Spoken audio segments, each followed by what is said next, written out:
This video is brought to you by Insightful Player Book and Game, both of which feature inspiring stories of NFL role models. This is Chris Biscup of Teen Connect, and I'm speaking with Reggie Kelly, former tight end of the Mississippi State Bulldogs, Atlanta Falcons, and Cincinnati Bengals. Hi, Reggie. Thank you for taking the time to talk with us today at Teen Connect. Chris, man, no problem. I appreciate you having me on, man. You're doing a great job. Continue doing the great work, all right? Thank you, thank you. As a kid growing up, many great athletes play multiple sports. What drove you to play football as a career? Well, I'll be honest with you, man. I've always dreamed of playing in the NFL. I don't quite know why, but that's just always been a dream of mine. I can remember when I was a little kid, after church, we would all rush home to watch NFL football. Well, after the football games, all the neighborhood kids would all gather into somebody's backyard and watch and imitate our heroes. Score some of the same touchdowns, catch some of the same passes, do some of the same touchdown dances. It was great. Man, we would always hope that those Sundays would never end. And thank goodness for me, it never did. That's great. Were there any influential people in your life growing up? Yeah, I would definitely say my grandparents. They were the one who sacrificed a lot. They had great wisdom, and they always shared that wisdom with us as kids. They gave us great insight on how to live our lives as young men and also as adults today.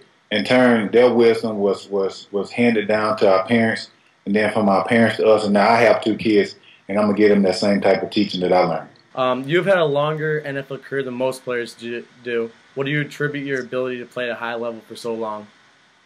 Well, I think there's two parts to that question. The first part is God. The second part is hard work. Obviously, I believe that God gave me all the gifts, the talents, the opportunities that I have in front of me. But with that responsibility, I have to take it and in turn put in the necessary work to capitalize on all these opportunities.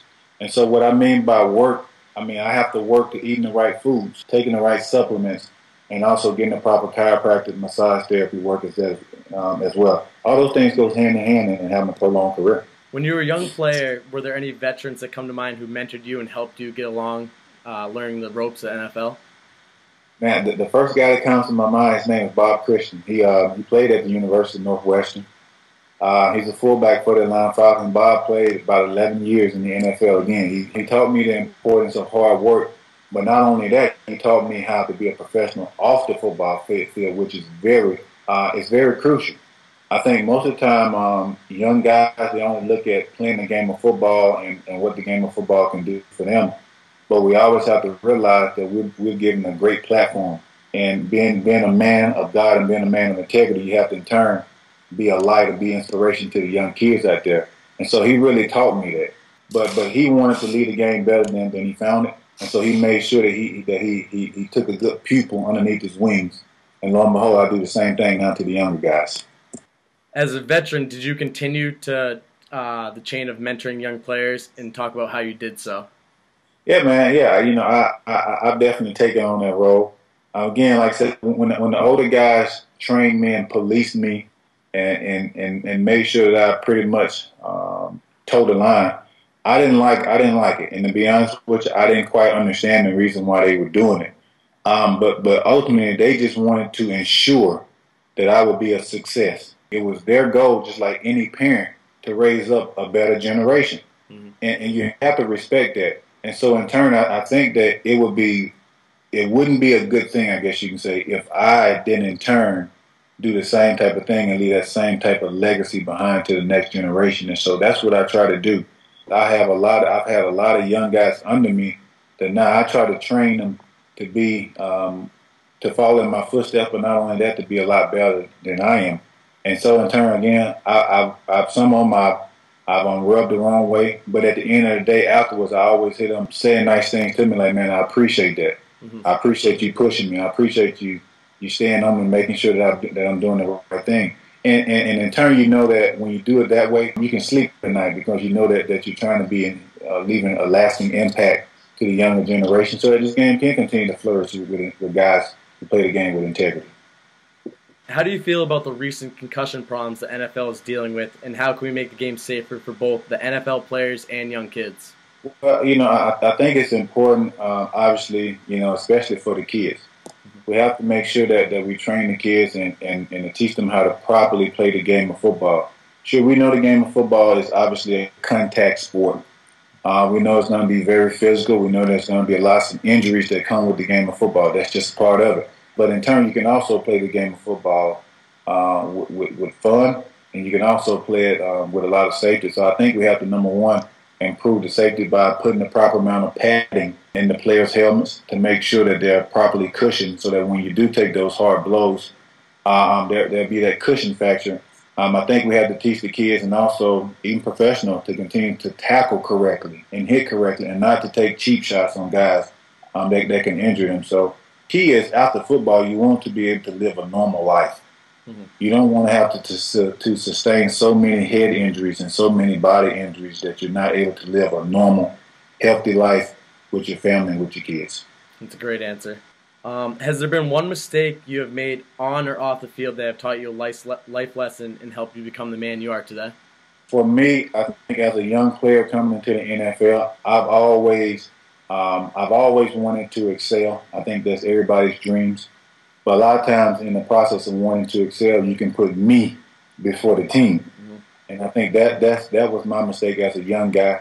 Each individual has to do his part in order for the team to win. And sometimes that means you have to sacrifice and put others before you in order for the team to win. And so I had to learn that lesson. And once I truly learned to sacrifice for the good of the team, actually that's when my game really started to increase. But before then, when I wanted to do things my way, when I wanted to hog the spotlight, there was a lot of chaos that came along with it. And so I've learned throughout my career, and I think my teammates can attest to that, I've learned to be a guy that's willing to sacrifice for the good of the team. After reading the book Insightful Player, I noticed you're very committed to being the big dog. What did being known as the big dog mean for you in high school and college? It's funny you asked that question because I pretty much answered that in the previous question. The big dog to me was the guy who pretty much ran the campus. I pretty much was the guy that the spotlight was on. And so, but I learned that it's not always about being the big dog. Sometimes you need, in order for teams to succeed, and sometimes even in order for you to be a person that God has called you to be, sometimes you have to work behind the scenes and do the little things right. And a lot of times when you do the little things right, the big things will occur. And so that big dog type of mentality, that's pretty much gone out the window now. I just try to do whatever it takes to try to relate and fit in and just be one guy in the midst of a team.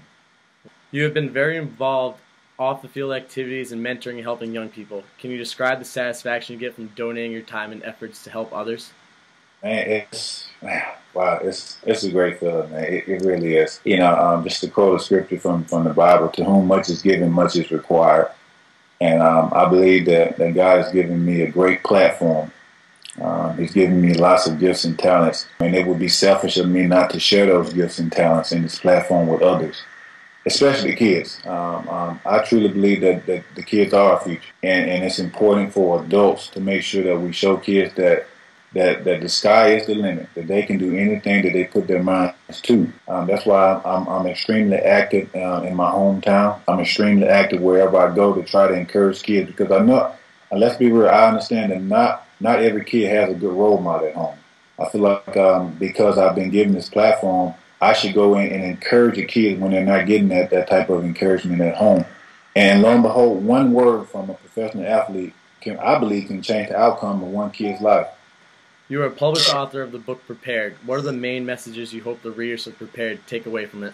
Well, I pretty much Prepared is a book that I wrote just to give people some insight on some things that happened in my life, and I wanted them to see that I wanted them to see a professional athlete that was transparent. Most of the time, people, when they look at either celebrities or professionals, they feel like that they're supermen and superwomen, and that they don't have the same type of issues, the same problems that they have. But I want them to see, we're just like everybody else. We have the same problems, the same issues, the same miscues, but you and I can work together to overcome those things. So the book is basically a book to encourage people that regardless of what you're going through, God is going to use those little things to help get you prepared for something bigger and better in life. And ultimately, I believe God placed us all down here on earth to get us prepared to go to heaven. And so again, I gave some life stories. And I'm hoping that those life stories can help somebody else who is possibly experiencing some of the same things that I've experienced. It has been said that behind every good man is a good woman. I understand that your wife Sheila has been by your side for a long time. When did you two meet, and what has she meant to you both on and off the field? You know, you said something very, very profound there. You said my wife Sheila has always been beside me. I believe that beside every great man is a great woman. And my wife, you know, I met her in high school. We were friends before we even started dating. She was my best friend. She still is my best friend. She's a great woman. Not only she's my wife, she's my tailor, she's my cook, she's my accountant. She's been my backbone in times where I felt discouraged or times where I wanted to give up. She's been that one encouraging factor in my life, and she's always been that way. And so that's why I cherish her so much, and that's why I will go the extra mile to do whatever I can for her. She's a great woman. We have two lovely kids too. My daughter's name is Kyla. My son's name is Kaven. And I tell you, man, I have a great family. I can't complain. I've been truly blessed in that regards. And I'm hoping that everybody can experience what I'm experiencing right now. Oh, that's great. I can just see you glowing from your just talking about your kids and your family. That's awesome. Appreciate it. You've created a line of salsa named Kyven. How'd you come up with that name? I think you just talked about it a little bit, but you know, I came up with it. You know, I combined my two kids' names, and you can rest assured, since my kids' names are on the label of these products, that the products are going to be unique, full of flavor, and obviously full of quality.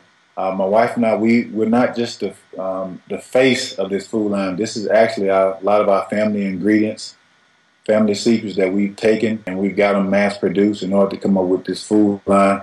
It's been going extremely well. We're selling our salsa in Walmart stores. You guys who want to check it out, go to ReggieKelly82.com.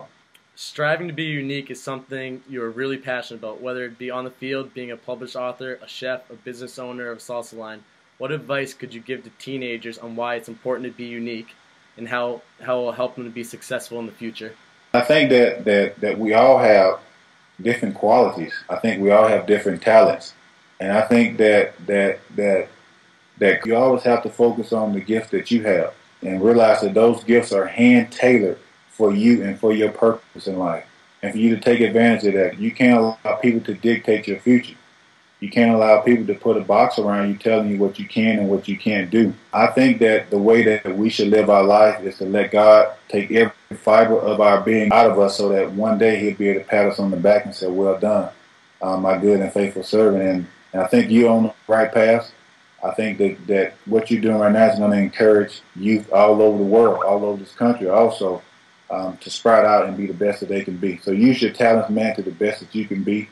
Can you please tell our viewers about the Insightful Player Initiative, why you joined the team, and a little bit about the Insightful Player free online game? Well, because I'm a big advocate of anybody, any person, any group that tries to instill positive messages in people's minds. There's few outlets in life where people are genuine. They're genuinely trying to help people with no strings attached. And I think Insightful Player is exactly that. I'm trying to go out and help the community, trying to empower youth, trying to empower people to be the best that they can be. And I'm all for that. And that's why I jumped on board, and that's why there's so many other Insightful players that have jumped on board as well. Doing some really great things, and I pray you guys continue to keep up the great work. Thank you, Reggie, for sitting down with me and talking to us at Teen Connect today. And if there was one message you could tell kids, what would it be? Well, I would say if you do your best, God will take care of the rest. That's great. Thank you so much for this, Reggie. It was a pleasure meeting you, and it was great talking to you. Chris, I appreciate it, man. You have a bright future, I can tell. You're on the up and up. You just continue to keep your nose on the grind, continue to work hard, and you're going to see great things happen. Well, we're going to see great things happen in your lifetime. I guarantee it. Thank you, Reggie. And thanks again for everything you've done for Insightful Player and kids all around America. No problem. I appreciate it, man. Take care, bro. God bless. Thanks, Reggie. Want to hear more of your favorite NFL players? Just go to www.insightfulplayer.com. At that site, you can order the Insightful Player book and play the Insightful Player game for free.